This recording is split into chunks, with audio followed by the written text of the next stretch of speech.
ایک پرانا شہر تھا جہاں کے لوگ بہت پرسکون زندگی گزارتے تھے۔ اس شہر کے بیچوں بیچ ایک پرانی لائبریری تھی جہاں ایک بوڑھے صاحب بابا آدم پچھلے 40 سال سے مخصوص کتابوں کی حفاظت کر رہے تھے۔ لوگ کہتے تھے کہ اس لائبریری میں ایک ایسی کتاب ہے جو انسان کو اس کے سوالوں کے جواب دیتی ہے، لیکن وہ کتاب صرف اسے ملتی ہے جو سچا ہو۔ ایک دن ایک نوجوان لڑکا زید وہاں آیا۔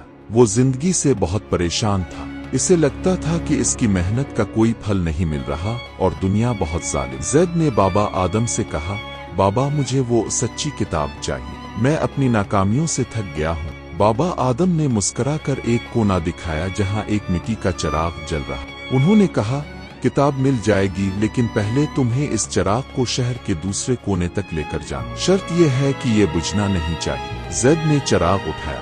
باہر تیز ہوا چل رہی تھی۔ وہ ہر قدم بہت احتیاط سے رکھ رہا تھا۔ راستے میں اسے پرانے دوست ملے جو اسے کھیلنے کے لیے بلا رہے تھے۔ کہیں کوئی غریب بھوک سے رو رہا تھا اور کہیں لوگ اس پر ہنس رہے تھے کہ یہ پاگل چراغ لے کر کہاں جا رہا ہے۔ لیکن زید کا پورا دھیان صرف اس چراغ کی فلیم پر تھا۔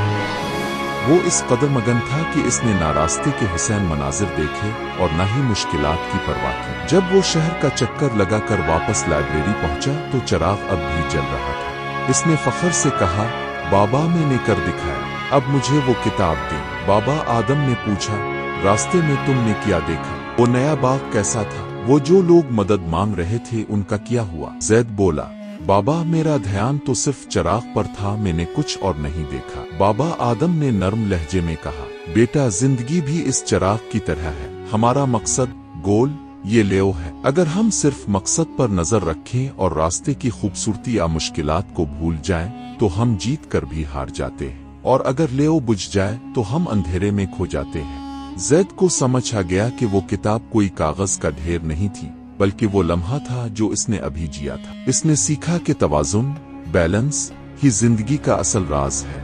نتیجہ، زندگی میں اپنے مقصد کو یاد رکھیں لیکن راستے میں